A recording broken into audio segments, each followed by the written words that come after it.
Sadhu Sundar Singh, With and Without Christ, Part 9, Chapter 5, My Experience with and Without Christ.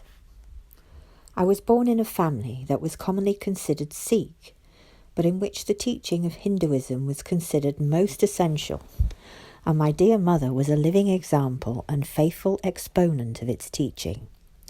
She used to rise daily before daylight and, after bathing, used to read the Bhagavad Gita and other Hindu scriptures. I was influenced more than the rest of the family by her pure life and teaching.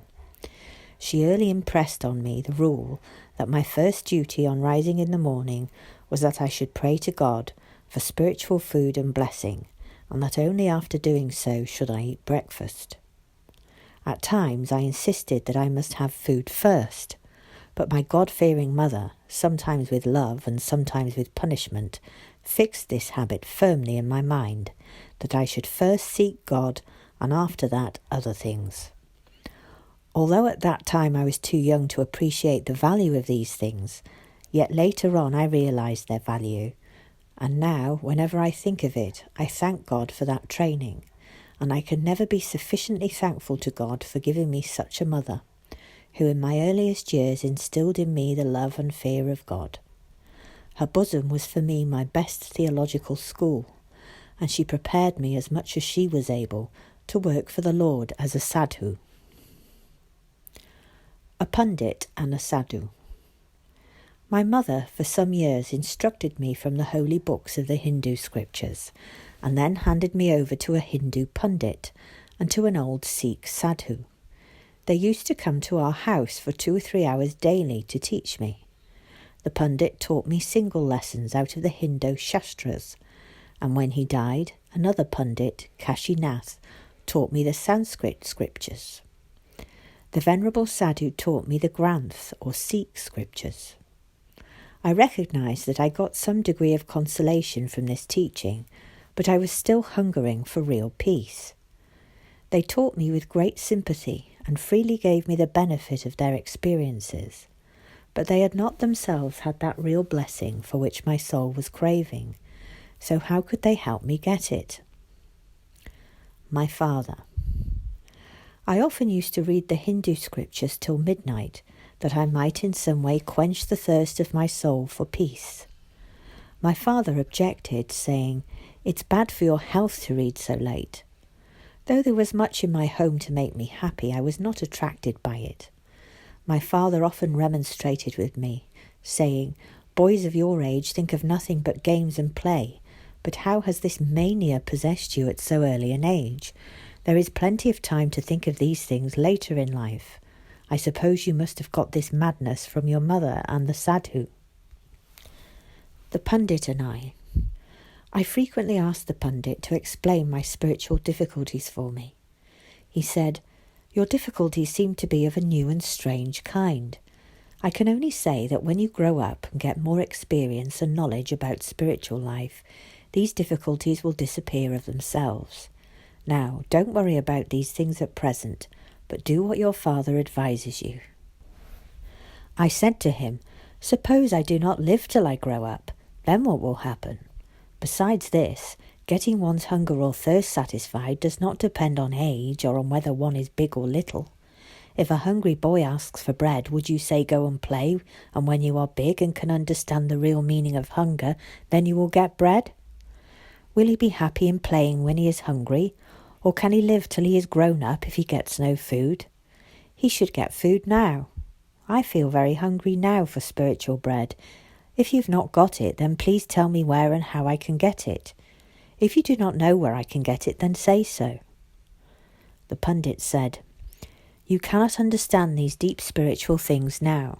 You cannot get to the grade of spirituality all at once. To get to it a long time is essential. Why are you in such a hurry to get to it? If this hunger is not satisfied in this life, it will be satisfied in your next rebirth, provided that you keep on trying for it."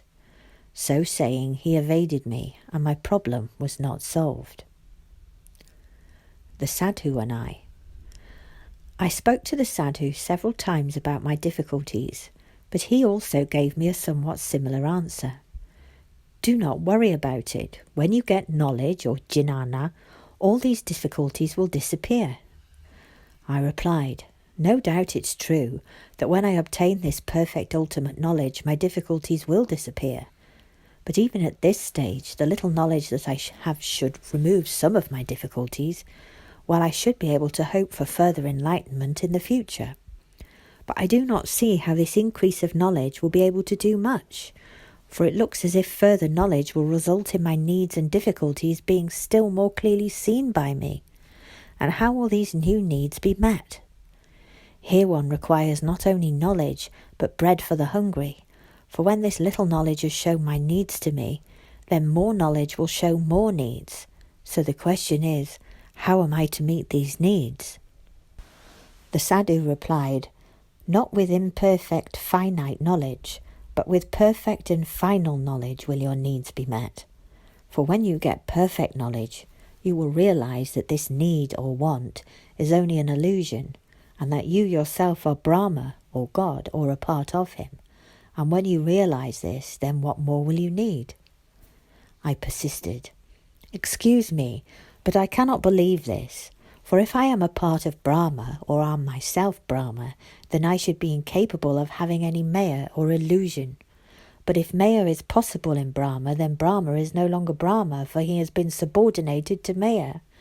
Hence maya is stronger than Brahma himself, and maya will then not be maya, but will be a reality that has overcome Brahma. And we shall have to think of Brahma himself as maya, and this is blasphemy. In this way, instead of helping me, you are throwing me into a whirlpool. I shall be most thankful to you if from your experience and knowledge you can help me to know him, so that I may satisfy my spiritual hunger and thirst in him. But please remember that I do not want to be absorbed in him, but I do want to obtain salvation in him.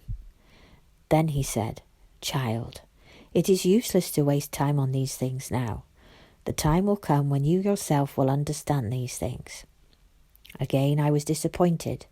I could not find anywhere that spiritual food for which I hungered, and in this state of unrest I remained till I found the living Christ. Lying and stealing.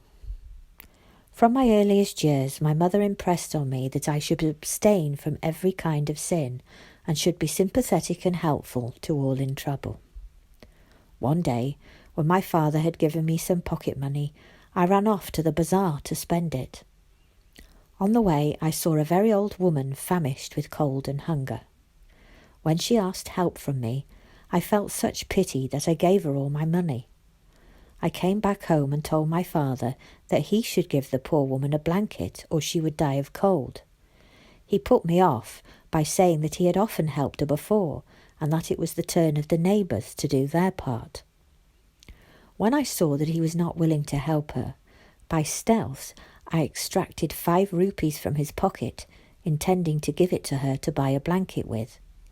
The thought that I should be able to help her gave me great satisfaction, but the thought that I was a thief pricked my conscience. My distress was further increased in the evening when my father, on discovering that the rupees were missing, asked me if I had taken them, and I denied it. Though I had escaped from punishment, my conscience so tormented me the whole night that I could not sleep. Early in the morning I went to my father and confessed my theft and my lies, and gave back the money. In spite of the fear that he would punish me, the burden was at once removed from my heart. But instead of punishing me, he took me in his arms and with tears in his eyes said, "My son, I have always trusted you, and now I have good proof that I was not wrong." He not only forgave me, but spent the 5 rupees on a blanket for the old woman, and gave me another rupee for myself to buy sweets with. After that, he never refused when I asked for anything, and on my part, I decided that I would never do anything that should be against my conscience or against my parents' will. The death of my brother and mother. Some time after this, my mother died, and a few months later my elder brother also died. This brother's nature and turn of mind were very like my own. The loss of these 2 dear ones was a great shock to me. and the thought that I should never see them again cast me into despondency and despair, because I could never know into what form they had been reborn, nor could I ever even guess what I was likely to be in my next rebirths. In the Hindu religion, the only consolation for a broken heart, like mine, was that I should submit to my fate and bow down to the inexorable law of karma. Mission and government schools. Now, another change came into my life. I was sent for my secular education to a small primary school that had been opened by the American Presbyterian Mission in our village at Rampur. At that time I had so many prejudices against Christianity that I refused to read the Bible at the daily Bible lessons. My teachers insisted that I should attend, but I was so opposed to this that the next year I left that school and went to a government school at Saniwal, 3 miles away, and there I studied for some months. To some extent I felt that the teaching of the gospel on the love of God attracted me, but I still thought it was false and opposed it. So firmly was I set in my opinions, and so great was my unrest, that one day, in the presence of my father and others, I tore up a gospel and burned it. The manifestation of the living Christ. Though, according to my ideas at the time, I thought I had done a good deed in burning the gospel, yet my unrest of heart increased, and for 2 days after that I was very miserable. On the 3rd day, when I felt I could bear it no longer, I got up at 3 a.m, and after bathing, I prayed that if there was a God at all, he would reveal himself to me and show me the way of salvation and end this unrest of my soul. I firmly made up my mind that, if this prayer was not answered, I would before daylight go down to the railway and place my head on the line before the incoming train. I remained till about 4:30 praying and waiting, and expecting to see Krishna or Buddha or some other avatar of the Hindu religion. They appeared not, but a light was shining in the room. I opened the door to see where it came from, but all was dark outside. I returned inside, and the light increased in intensity and took the form of a globe of light above the ground, and in this light there appeared not the form I expected, but the living Christ, whom I had counted as dead.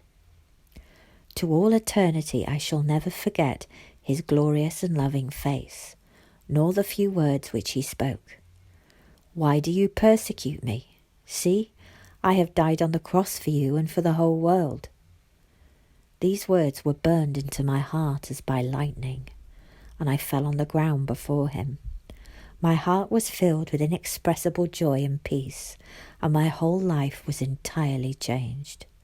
Then the old Sundar Singh died, and a new Sundar Singh, to serve the living Christ, was born.